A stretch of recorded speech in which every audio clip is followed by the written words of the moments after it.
पूज्य गांधी बापू के जन्मदिन 2 अक्टूबर 2020 पर बापू को स्मरण करते हुए उन्होंने यरवड़ा जेल में दिए हुए प्रेरक प्रवचन की पुस्तिका मंगल प्रभात का पठन आपके समक्ष प्रस्तुत कर रही हूँ।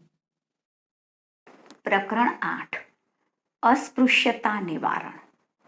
तारीख 9/9/1930 मंगल प्रभात।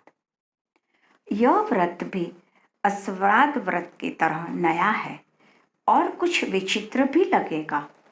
यह जितना विचित्र है उससे कहीं ज्यादा जरूरी है। अस्पृश्यता यानी अछूतपन।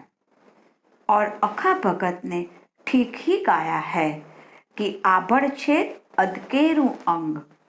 अछूतपन तो एक गैर जरूरी अंग है जो छठी उंगली के समान काम का नहीं है। यह जहां तहां धर्म के नाम पर या धर्म के बहाने धर्म के काम में रुकावट डालता है और धर्म को बिगाड़ता है। अगर आत्मा एक ही है, ईश्वर एक ही है, तो अछूत कोई नहीं।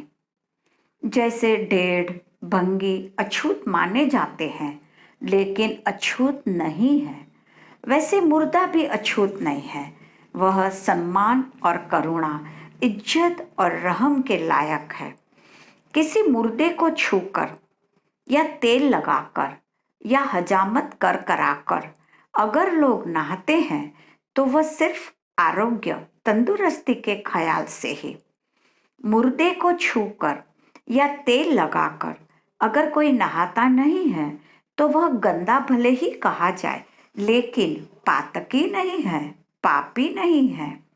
यों तो भले ही माता बच्चे का मैला उठाकर जब तक न नहाए या हाथ पैर न धोए तब तक अछूत गिनी जाए, लेकिन अगर बच्चा लाड़ करता हुआ खेलता हुआ उसे छू ले तो उसे बच्चे को छूत लगने वाली नहीं है, न उसकी आत्मा मलिन होगी।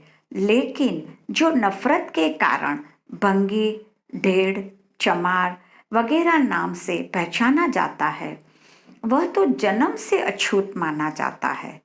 भले ही उसने सैकड़ों साबुनों से बरसों तक शरीर को मला हो, भले ही वह वैष्णव की पोशाक पहनता हो, माला कंठी धारण करता हो, भले ही वह रोज गीता पाठ करता हो और लेखक का धंधा करता हो, तो भी वह अछूत ही माना जाता है। इस प्रकार जो धर्म माना जाता है या बरता जाता है वह धर्म नहीं है, अधर्म है और नाश होने लायक है। अस्पृश्यता निवारण को व्रत की जगह देकर हम जाहिर करते हैं कि अछूतपन हिंदू धर्म का अंग नहीं है।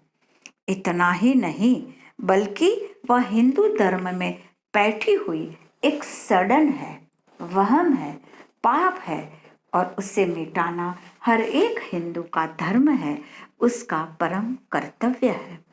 इसलिए तो उसे पाप मानता है वह उसका प्रायश्चित करे और कुछ नहीं तो प्रायश्चित के तौर पर ही समझदार हिंदू अपना धर्म समझकर हर एक अछूत माने जाने वाले भाई या बहन को अपनावे, प्रेम से और सेवा भाव से उसे छुए, छूकर अपने को पावन हुआ माने, अछूतों के दुख दूर करे।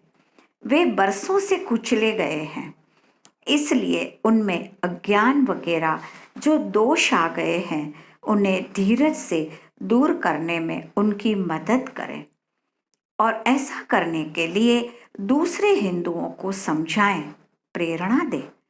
इस निगाह से अछूतपन को देखने पर उसे दूर करने में जो दुनियावी या राजनीतिक नतीजे समाये हुए हैं उन्हें व्रतधारी तुच्छ समझेगा। यह या ऐसा नतीजा आए या न आए, फिर भी अछूतपन मिटाने के काम को जिसने अपना व्रत बना रखा है वह धर्म समझकर अछूत माने जाने वाले लोगों को अपनाएगा। सत्य वगैरह का आचरण करते हुए हम दुनियावी नतीजों का विचार न करें।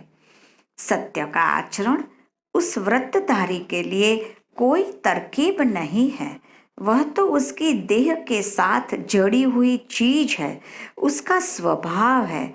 उसी तरह अस्पृश्यता निवारण भी उस व्रतधारी के लिए तरकीब नहीं है, लेकिन उसका स्वभाव है। इस व्रत का महत्व समझने के बाद हमें मालूम होगा कि यह अछूतपन की सड़न सिर्फ ढेड़ भंगी माने जाने वालों के बारे में ही हिंदू समाज में बैठ गई है, ऐसा नहीं है। सड़न का स्वभाव है कि वह पहले राई के दाने के बराबर दिखती है, बाद में पहाड़ का रूप ले लेती है और अंत में जिसमें दाखिल होती है उसका नाश कर देती है। अछूतपन का भी ऐसा ही है।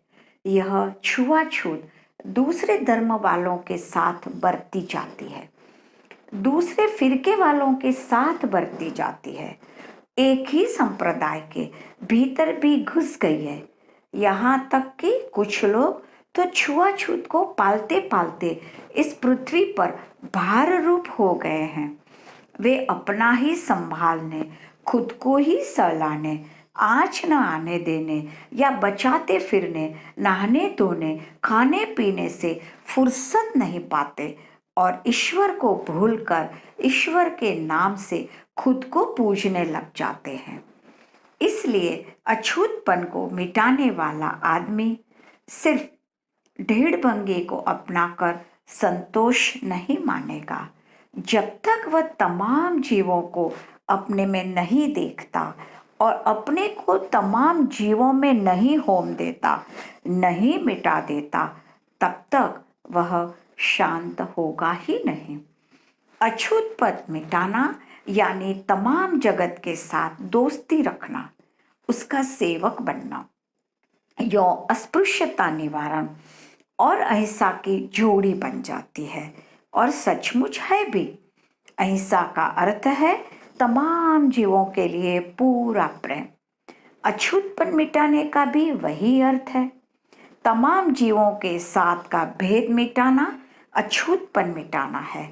इस तरह अछूतपन को देखने से मालूम होगा कि यह दोष थोड़ा बहुत सारे जगत में फैला हुआ है।